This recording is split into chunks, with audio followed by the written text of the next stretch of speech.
Hello friends, कैसे हैं आप सब लोग। आप सब लोगों का मैं स्वागत करता हूं, डॉक्टर देवेंद्र सिंह, आपके अपने चैनल जिसका नाम है पशुधन सार संसार। तो साथियों, मैंने आप लोगों से कुछ वादा किया था कि आप लोग जो चैनल है उसको प्रमोट करेंगे, लाइक करेंगे, सब्सक्राइब करेंगे, तो पक्का मैं आप लोगों के लिए डेली कुछ ना कुछ ऐसा लेकर आऊँगा जो परीक्षा की दृष्टि से बहुत महत्वपूर्ण रहेगा। तो उसी सीरीज़ के अंदर आज मैं मॉडल पेपर ला रहा हूँ सेकंड नंबर।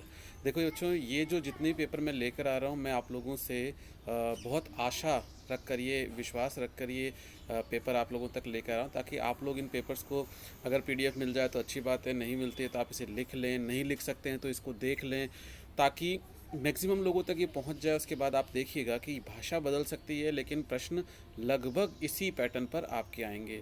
और हम जिन्हें कहते हैं ना कि बहुत मेहनत करने के बाद में इस तरह के प्रश्नों को निकाला जाता है, जो साधारणतः दिखते तो बहुत साधारण है, लेकिन इनमें से पूछने जाने की या इनके आने की संभावना बहुत अधिक रहती है। आप देखेंगे कि 2016 से लेकर 2022 की जो भर्ती परीक्षा हुई है, उसमें अगर आपको इन पेपर्स को ढूंढना पड़े, इन पेपर्स में से क्वेश्चंस को, तो लगभग सारे क्वेश्चंस मिल जाते हैं। कोई मैं 5-10 क्वेश्चंस की तो बात नहीं करता हूँ, लेकिन 70% क्वेश्चंस आपको मिल जाएंगे। और ये पेपर मैंने आज नहीं बनाया था, ये पेपर मैंने 2018 के अंदर बनाकर इसको मार्केट में पब्लिश भी किया था उस समय, लेकिन हालांकि क्योंकि दोबारा कभी इस तरह का मौका मिला नहीं, तो आज सोचा कि आप लोगों को यही पेपर वापस क्यों ना करा दिया जाए।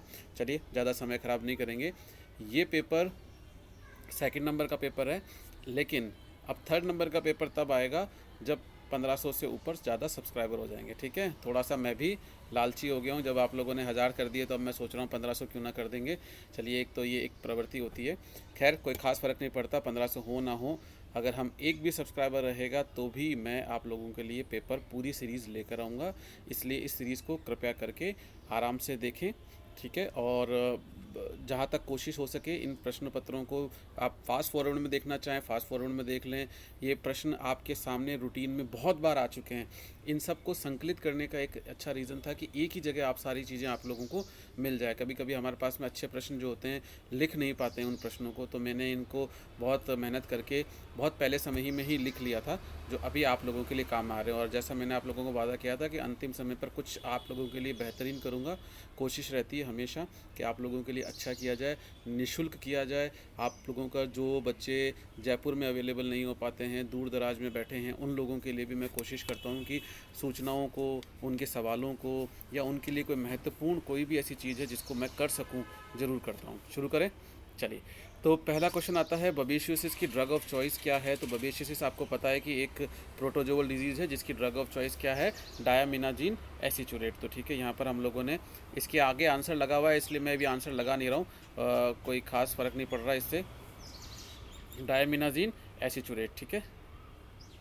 इसके बाद कीटोसिस जैव रासायनिक रूप से होता है, यानी बायोकेमिकली कीटोसिस क्या होता है, हाइपोग्लाइसीमिया होता है, हाइपोकैल्सीमिया होता है, कीटोन यूरिया होता है, या ए या सी, यानी हाइपोग्लाइसीमिया कीटोन यूरिया दोनों होता है। तो इसमें देखो बच्चों क्या होता है, ये कीटोन यूरिया यानी यूरिन के अंदर कीटोन की या कीटोन बॉडीज़ की मात्रा बढ़ने लग जाती है, और ब्लड के अंदर क्या हो जाता है, हाइपो, हाइपो का मतलब होता है डिक्रीज, और ग्लाइसीमिया, ग्लाइसीमिया का मतलब ग्लूकोज का लेवल कम हो जाना। मिया शब्द कब लगता है, किसी भी चीज़ की जब पीछे मिया लगता है तो उसका मतलब होता है इन द ब्लड, जैसे यूरेमिया, सेप्टिसीमिया, टॉक्सीमिया, इस तरह से। तो हाइपोग्लाइसीमिया दोनों आएगा।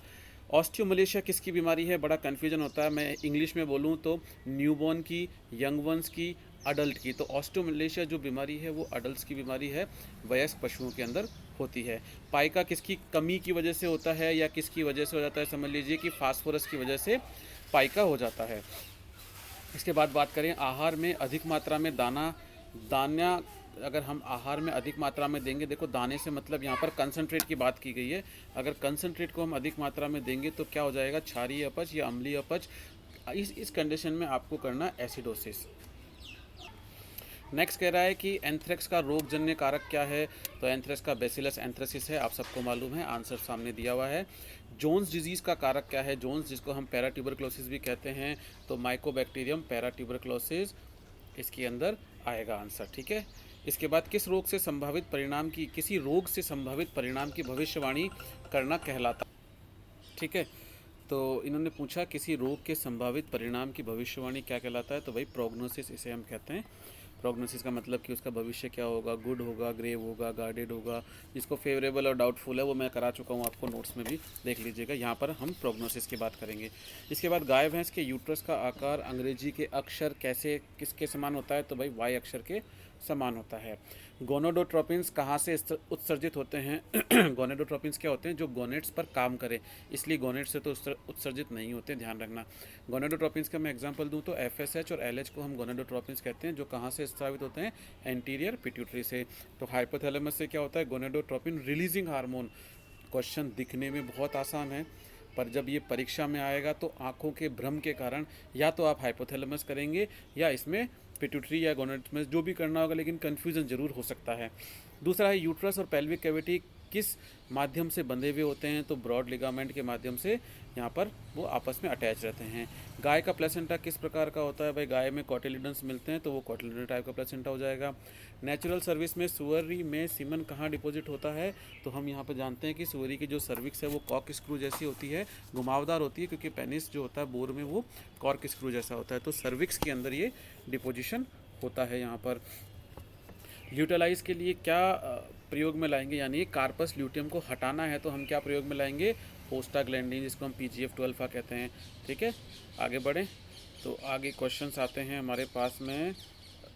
अगर हम देखें यहाँ पर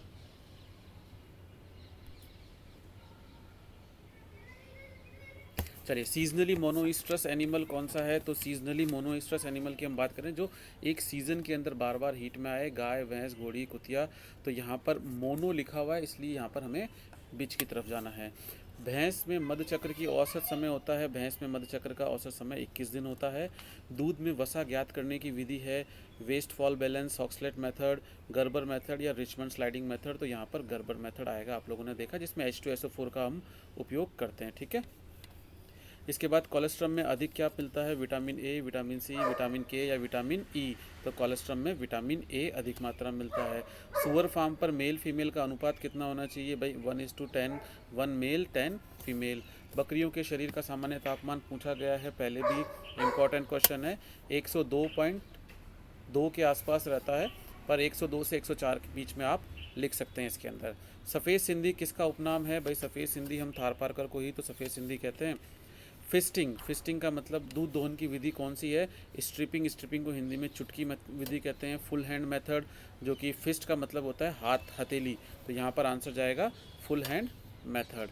इनमें से ऊँट की नस्ल कौन सी नहीं है, बीकानेरी है, जैसलमेरी है, काठियावाड़ी नहीं है, कच्छी भी है यहाँ पर, तो आंसर जाएगा भाई काठियावाड़ी। ठीक है, मादा सुअर क्या कहलाती है, गिल्ट, नैनी, डैम, पुलेट। तो यहाँ पे जो डैम तो मदर होती है वो सभी के अंदर कहलाती है, पर हम मादा सुअरी की स्पेशली बात करें तो गिल्ट कहलाएगी वो। ठीक है, नैनी किस में होती है, बकरी को कहते हैं, और पुलेट किसको हम कहते हैं, जो कि टर्की का जो यंग वंस होता है उसको पुलेट कहते हैं।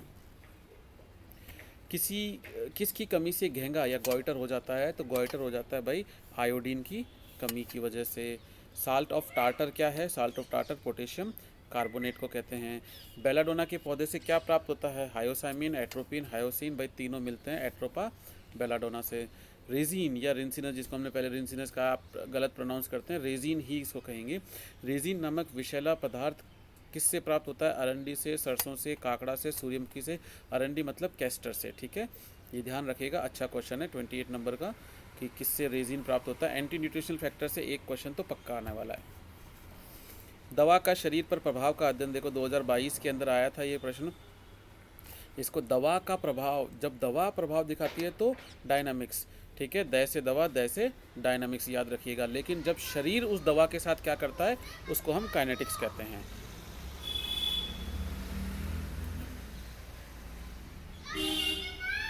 अगला प्रश्न देखिए, उपचार पर्ची के सब्सक्रिप्शन भाग में क्या लिखा जाता है। उपचार पर्ची के सब्सक्रिप्शन भाग में औषधि बनाने के निर्देश, या आप कह सकते हो कि केमिस्ट को निर्देश रहते हैं कि वे औषधि का संयोजन कैसे करना है। वे औषधियाँ जो लार के स्राव को बढ़ा देती हैं, सियालागॉग्स जो कम करती हैं, एंटी सियालागॉग्स।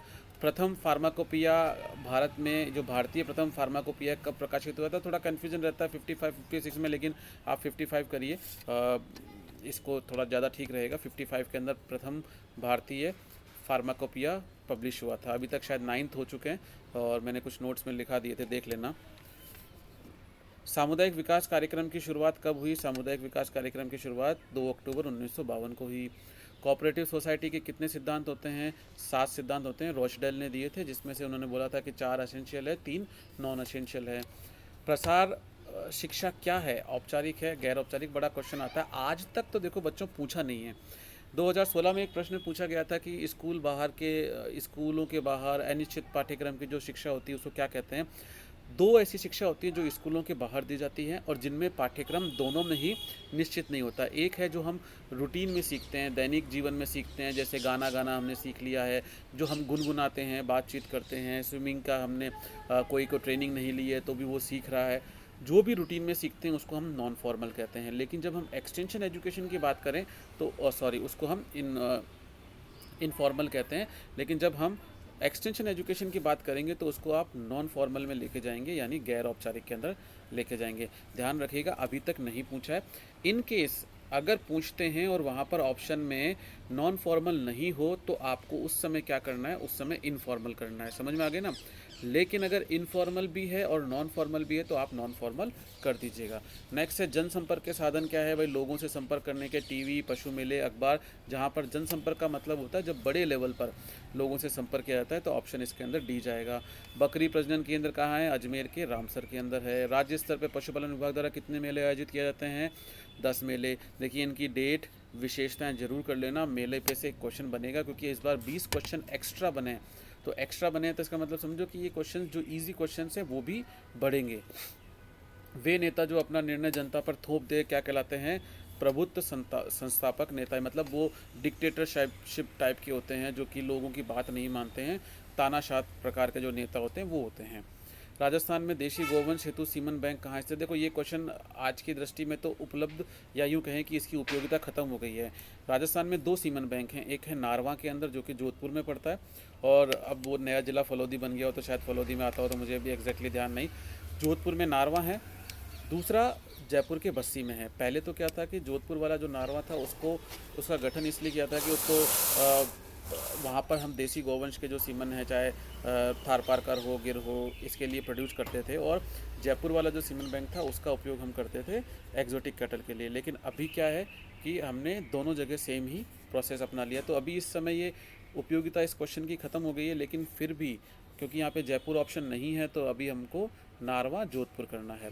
किसी अप्राकृतिक गुहा में पस का भर जाना क्या कहलाता है? एब्सेस। अप्राकृतिक गुहा में एब्सेस कहलाता है। आ चुका है प्रश्न, ध्यान रखना। डेंटिजेरियस सिस्ट पाई जाती है, दांतों के अंदर मिलती है। पेट्री डिश को किस विधि द्वारा निसंक्रमित किया जाता है? हॉट एयर ओवन के द्वारा पेट्री डिश को निसंक्रमित किया जाता है।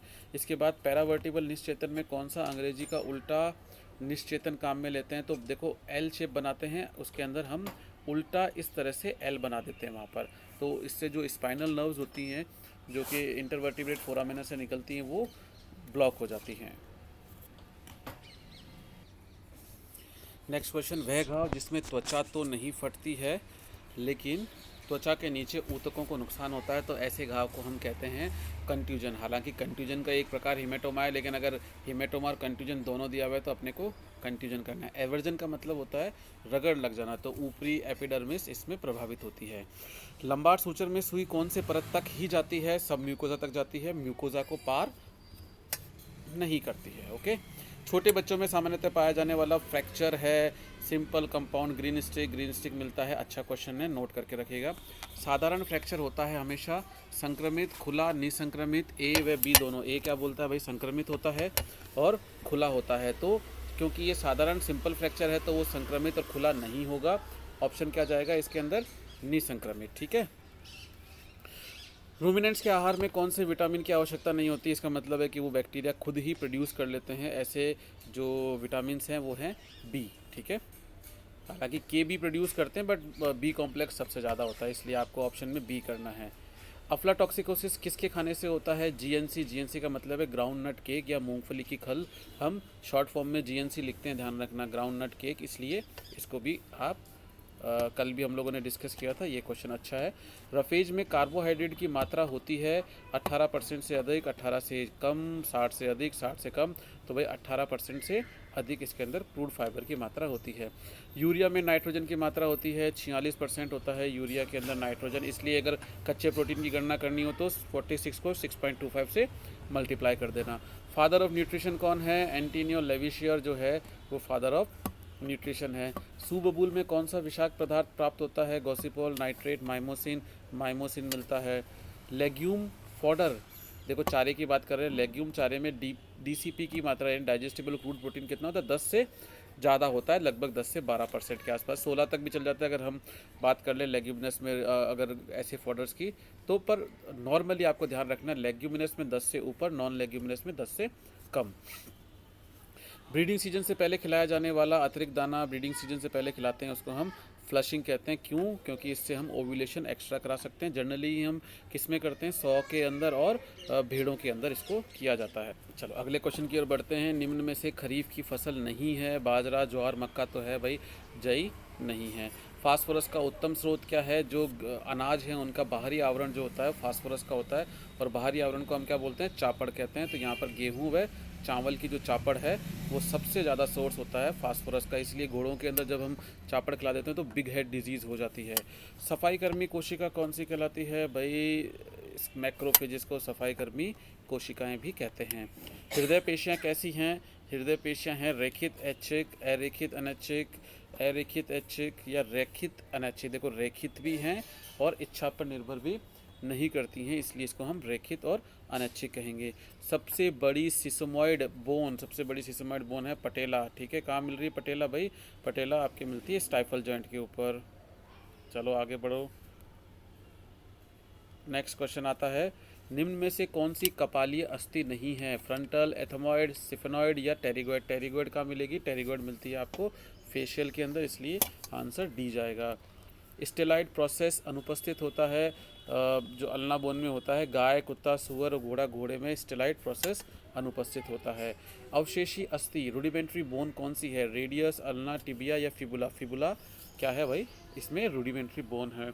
अग्र पीयूष ग्रंथि से स्त्रावित हार्मोन नहीं है, अच्छे से पढ़िएगा। ऑक्सीटोसिन ये पश्च पीयूष ग्रंथि से, एफएसएच है, एलएच है और ग्रोथ हार्मोन भी है, तो आंसर जाएगा इसका ऑक्सीटोसिन। गाय भैंसों में नाइट्रोजनी पदार्थों के उपापचय का अंतिम उत्पाद होता है यूरिक अम्ल, यूरिया, दोनों में से कोई नहीं, तो इसके अंदर यूरिया होता है। चलिए इसके बाद ये बात कर रहे हैं किसी प्राणी में संपूर्ण गर्भकाल के दौरान, बहुत अच्छा क्वेश्चन है, क्रियाशील कार्पस ल्यूटियम का उपस्थित रहना आवश्यक नहीं है। तो भाई देखो घोड़ी के अंदर क्रियाशील कार्पस ल्यूटियम का रहना आवश्यक इसलिए नहीं क्योंकि वो क्या करती है? एंडोमेट्रियल कप्स बना लेती है। आप लोगों को याद है एंडोमेट्रियल कप्स क्या करते हैं? एसेसरी कार्पस ल्यूटियम की तरह कार्य करते हैं, जो कि पीएमएसजी का स्रोत बन जाएंगे, तो वहाँ पर प्रेगनेंसी मेंटेन रहती। इवन अगर ओवरी हटा भी ली घोड़ी में तब भी कोई फर्क नहीं पड़ने वाला, प्रेगनेंसी मेंटेन रहेगी। दाएं आलिंद व दाएं नीले के मध्य कौन सा कपाट होता है? भाई दाएं आलिंद और दाएं नीले के बीच में semilunar valve, bicuspid valve, tricuspid valve या कोई नहीं, ट्राइकस्पिड वॉल मिलता है। एक हीमोग्लोबिन अणु से कितने ऑक्सीजन अणु जुड़ते हैं? तो एक हीमोग्लोबिन से 4 ऑक्सीजन के अणु जुड़ते हैं। किसकी कमी से एनीमिया होता है? कॉपर, कोबाल्ट, आयरन या सभी आयरन की कमी से एनीमिया होता है। इसके बाद बात करें हृदय का पेसमेकर किसे कहते हैं? ऐसे नोड को हृदय का पेसमेकर कहते हैं और एवी नोड को हृदय का पेस सेटर कहते हैं। मतलब एक बार पेस बना दिया फिर पेस को सेट करने का काम कौन करता है? एवी नोड करता है। पेशी तंतु के बंडल को कहते हैं, मतलब पेशियों के जब तंतु बन जाते हैं उनके बंडल्स बने रहते हैं, उनको हम फेसिकुलाई कहते हैं। ठीक है। खच्चर म्यूल क्या है? जैबरा और घोड़ी का क्रॉस, घोड़ा या जैबरा, गधा या घोड़ी या घोड़ा या गधी का क्रॉस, तो ये मेल एस और मेयर का क्रॉस है म्यूल। ओविस एरिस किसको कहते हैं? ओविस एरिस भेड़ को कहा जाता है। 75 क्वेश्चन, बड़ा अच्छा क्वेश्चन है। A1 दूध देने वाली गाय की नस्ल है। देखो A1 दूध और A2 दूध क्या है? ये जो केजीन है, केजीन के अंदर जो बीटा केजीन है, बीटा केजीन के अंदर चेन्स मिलती है A1 और A2 की। तो जो A2 मिल्क होता है वो आपने देखा होगा आजकल बहुत फेमस हो रहा है A2 मिल्क, हमारी इंडियन ब्रीड्स के अंदर A2 मिल्क मिलता है। तो यहाँ पर A1 किस में मिलेगा? हॉलिस्टन फ्रीजियन के अंदर मिलेगा। इसके बाद संक्रमण के दौरान सबसे पहले पहुंचने वाली कोशिका है मोनोसाइट, बेसोफिल्स, न्यूट्रोफिल्स, लिम्फोसाइट्स। सबसे पहले न्यूट्रोफिल्स पहुंचती है, इसलिए तो हम न्यूट्रोफिल्स को ब्लड की फर्स्ट लाइन ऑफ डिफेंस कहते हैं। यानी शरीर की फर्स्ट लाइन ऑफ डिफेंस नहीं है, लेकिन रक्त की फर्स्ट लाइन ऑफ डिफेंस कौन सी है? न्यूट्रोफिल्स है। लाल रक्त कोशिकाओं का कब्रिस्तान कौन सा है? प्लीहा। क्वेश्चन आया था, ध्यान रखो। ये प्रश्न मैं क्या बोल रहा हूँ आपको, 2018 में मैंने बनाए थे और आज भी उतने ही रिलेवेंट हैं आप लोगों के लिए।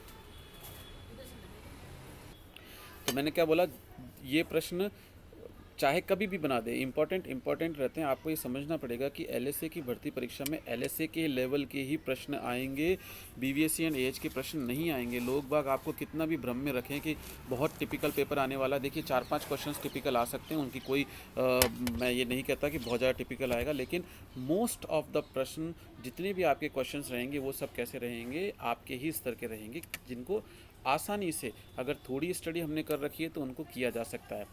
अपूर्ण प्रभाविता में फिनोटाइप व जीनोटाइप का अनुपात, तो अपूर्ण प्रभाविता में फिनोटाइप जीनोटाइप का जो रेशियो वो सेम रहता है 1:2:1, तो दोनों में यही रहेगा 1:2:1, 1:2:1। ठीक है, आगे बढ़ें। नर सांड के चयन हेतु चयन की सबसे जो उपयुक्त विधि है वो कौन सी है भाई? संतति परीक्षण, प्रोजनी टेस्टिंग। चलो, संतति परीक्षण मतलब यहाँ पे प्रोजनी टेस्टिंग की बात हो रही है। जब प्रोजनी को टेस्ट करते हैं तो मेल को सेलेक्ट करना हो तो उसकी जो प्रोजनी है उसको हम टेस्ट करते हैं, उसके मिल्क प्रोडक्शन को नोट किया जाएगा, उसी आधार पर नर का चयन क्या होते हैं उसको हम संतति परीक्षण कहते हैं। हिनी क्रॉस है, हिनी तो चलो लास्ट वाले में भी आ गया था, एक क्वेश्चन रिपीटेशन में आ गया। नर घोड़ा हुआ है, मादा गधी का जो मिलन है उससे होने वाला जो संतति है उसको हम हिनी कहते हैं। तो इस तरह से आज के ये 80 क्वेश्चन भी पूरे होते हैं, अगले क्वेश्चन भी जल्दी आ जाएंगे और हो सकता है कि कल से ये वीडियोस आपको 2-2 आएँ। मैं कोशिश कर रहा हूँ कि वीडियो को 20-22 मिनट से ज़्यादा नहीं करूँ, ताकि आपका जो कीमती समय है वो बहुत ज़्यादा वीडियोस देखने में खर्च ना हो। बहुत सटीक तरीके से संक्षिप्त के अंदर आप लोगों को मैंने क्वेश्चन समझा दिए हैं। आपके लिए question free of cost available रहेंगे, एग्ज़ाम तक कोई इनको डिलीट नहीं कर रहा है। आराम से जब आपका मन हो तब देखें, दोबारा देखें, रिपीट टेलीकास्ट में देखें, पर इनको ज़रूर करके जाइएगा और फास्ट फॉरवर्ड में भी आप इसको देख सकते हैं। Thank you very much. Channel को ज़रूर सब्सक्राइब करें।